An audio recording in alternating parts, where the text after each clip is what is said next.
불교에서 관조라는 말이 있어요. 볼관자 빛을 쫓아 스스로 내 자신을 비춰보는 거예요. 그래서 하루 중에 또렷이 깨어서 자기를 보는 사람이 공부를 잘하는 것이다. 화를 내고 있을 때 화내고 있는 걸 빨리 알아야 하잖아요. 내가 다른 사람 말 한마디에 이렇게 화를 내서는 안 되겠다 하고 화내는 마음을 빨리 바꿔주는 힘이 있어야 돼요. 그런데 사람마다 차이가 있는데 모래 위에다가 글을 쓴 것하고 바위에다가 새긴 글씨하고 물 위에 쓴 글씨가 있잖아요. 근데 바위에 새긴 글씨는 수십 년, 수백 년이 가야지 그 글이 없어져요. 근데 모래사장에 새긴 글은 파도가 한번 스치고 지나가면 깨끗하잖아요. 물 위에 쓴 글은 쓰는 즉시 없어지잖아요. 우리 마음속에 누가 나를 헐뜯고 욕했다고 하더라도 듣는 순간 지워버리는 사람이 공부를 잘하는 거예요. 신랑한테 욕을 좀 먹었다고 그래가지고 그거를 막 1년씩, 2년씩, 그 10년씩 가지고 있는 분도 있잖아요. 그래서 그 신랑이 뭐 바람을 한번 피웠대요. 어느 집에 보니까. 그런데 그거를 그 어느 때 얘기를 하냐면은 밥 먹는 밥상 딱 맞이해놓고 밥을 한참 재밌게 먹을 때 그 얘기를 끄집어내는 거예요. 그러면 그게 싸움이 나겠나요? 안 나겠나요? 근데 이제 우리 중생의 마음은 어떤 게 있냐면은 어깃장하는 게 있어요. 아, 내가 그런 얘기를 하니까 신랑이 속이 뒤집어지더라. 그러면은 현명한 부인 같으면은 그 얘기를 밥 먹을 때 하니까 싸움이 일어나더라. 절대 하지 말아야지 하고 안 하는 사람은 그게 바로 부처님 마음이에요. 현명한 마음이에요. 그런데 며칠 전에 두드려 맞고 또 그 얘기를 밥 먹는데 또 꺼내가지고 또 두드려 맞는 거예요. 잘하는 건가요? 잘못하는 건가요? 혹시 여기도 그런 분 있으면 손 들어보라고. 잘못된 생활 습관을 바꿔서 부처님 생활로 바꿔가는 게 이게 소중한 깨달음이에요. 그래서 우리 의식이나 행동이나 생활 습관을 맑고 청정하게 바꿔가는 힘이 우리에게 있어야 되는 거예요.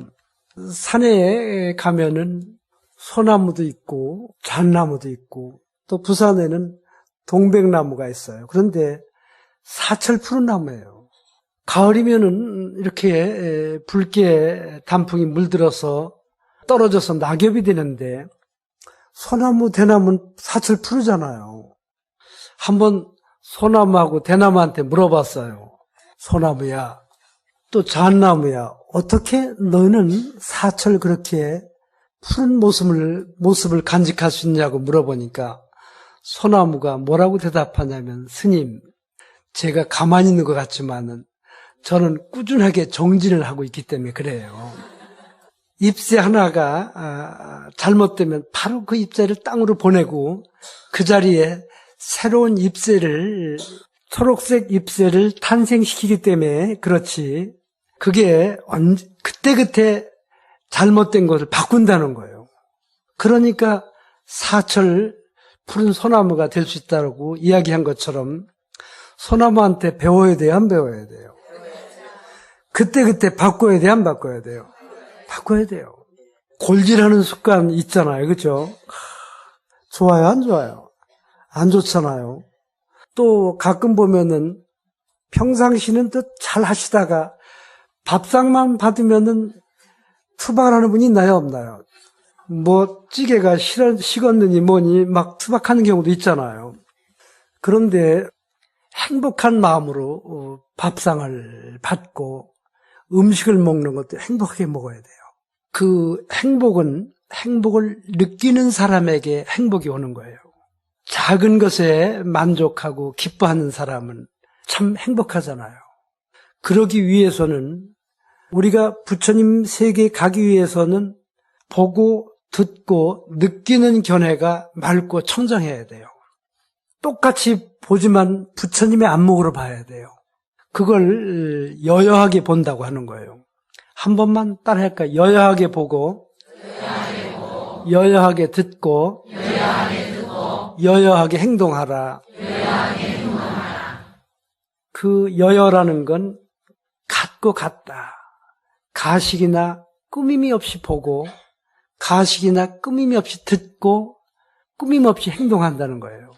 때묻지 않는 어린아이 마음같이 행동하고 생각하고 말하는 거예요. 우리 산에 올라가면은 뛰노는 다람쥐를 보면 좋아요, 안 좋아요? 참 좋잖아요. 또 이게 먹을 때 보면 이 볼을 볼록하게 해가지고 먹는 모습이 참 귀엽잖아요. 그렇게 귀엽게 먹고 있고, 또 산에 가면은 뭐 나무도 있고 풀도 있고 또 새들도 보고 흘러가는 물도 보고, 온통 마음이 산에 가면은 싱그럽잖아요. 뒤숭숭한 마음이 다 사라지고 오직 산과 하나가 되는 거예요. 또 산에 가면은 그렇게 산과 하나가 돼서 좋은데, 집에 들어와서 시동생 얼굴을 탁 바라보니까 속이 확 뒤집어지는 거 있잖아요. 그게 왜 그럴까요? 한마디로 말하면 바라보는 견해가 잘못된 거예요. 집에 와서 신랑을 볼 때도 흘러가는 물처럼, 새처럼, 나무처럼, 꽃처럼 봐야 돼요? 안 봐야 돼요? 똑같이 봐야 하잖아요. 그런데 과거에 안 좋았던 선입견을 가지고 사람을 보는 거예요. 그러면 안 되잖아요. 가식이나 꾸밈 없이 있는 그대로 자연처럼 애들도 보고 신랑도 보고 돈 달라는 시동생도 그리 봐야 돼요? 안 봐야 돼요? 그렇게 보는 것이 부처님이 보시는 안목이 바로 그렇게 보는 거예요. 그 듣는 것도 마찬가지예요. 새소리, 물소리, 그 장마가 지고 나면 또 맹꽁이들 울잖아요. 산사에 살면은 비가 온 다음에 그 맹꽁이 울음소리를 들으면은 고향 마을이 떠올라요, 안 떠올라요? 떠오르잖아요. 어린 시절이 생각이 나고, 그렇게 그 뭔가 추억을 가져다 주는 풀벌레 소리 참 아름답잖아요. 새소리하고 싸우는 사람 없잖아요. 집에서 신랑 잔소리도 매미소리 좀 들어야 돼요, 안 들어야 돼요? 돌을 닦는 사람들은 그렇게 가식이나 꾸밈 없이 듣는 거예요. 그렇게 들을 때 우리는 행복해지는 거예요.